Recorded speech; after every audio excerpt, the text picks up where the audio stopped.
gurmanaysay shacabkeeda meel walba ay joogaanba dadaalka oo faray madaxweynaha Soomaaliyeed mudane Maxamed Cabdullaahi Farmaajo iyo dhammaan mas'uuliyiinta kale Soomaaliyeed ee ugu horeeyo Prime Ministerka oo ah guddiga gurmadka qaran ee fatahaada sida wanaagsanayd safarkii ay noogu imaadeen aad baan uga mahadinayaa dhab ahaantii waxaan isleeyahay dhibaatada jirta ee fatahaada webigu ay samaysay oo wax aad u ballaaran barakac fara badan bulshadii deegaanadii ku dhawaa webiga ee gaaray sidoo kalena dalagyadii beeraha oo lafdhabarta u ahaa wax soo saarkii bulshada ayaga naftigooda ay saameyn fara badan ku yeelatay dhab ahaantii anigu kulley intaan xoogaalka u ahay maamulka Jubbaland webiga Juba ee mara iyo daawo fatahaada ay sameeyeen maadaama uu yahay webi aad u weyn inta badanna webiga ay saameyn ku yeelatay ciidii iyo dayactir la'aantii fatahaadu kaliya gobolkan gada kaliya maaha Jubbada dhexe ilaa Jubbada hoose webigu ilaa intuu kaga darabada waa kor maray fatahaadu meel walba way gaartay sidoo kale fatahaadu webiga kaliya kama dhicin dhulka bakoolka ah sida hadda ceel waaq oo kaleeto biyuhu way la fadhiyaan oo magaaladii biyuhu roobkii baa ku daay roob fara badan farqiyo fara badan oo waxaa jira biyuhu ay keeneen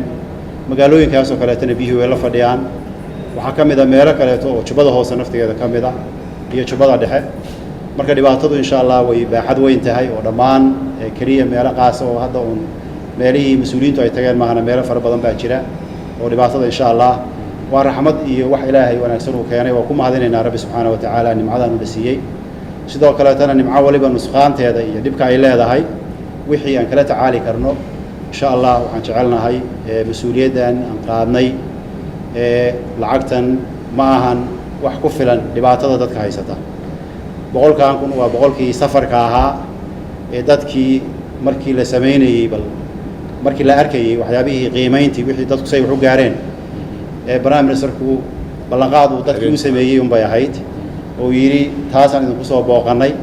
laakiin gurmadkii waxaan isleeyahay wali dadku way filayaan insha Allah wana imaan doonaa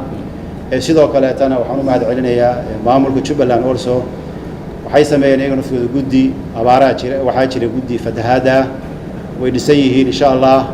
wixii dambe iyo gurmadka shacabka loo sameeyay insha Allah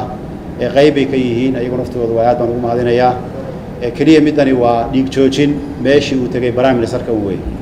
laakiin arinta kaleeto waxa iska leh guddi wasiiraha dhisan oo maamulka Jubbaland uu dhisay iyagaas insha Allah gurmadka insha Allah sameyn doona hawlahaana insha Allah uu istaagi doona aad baan uga mahadinayaa mar labaad iyo mar saddexaad Prime Minister waan idinka gudbin insha Allah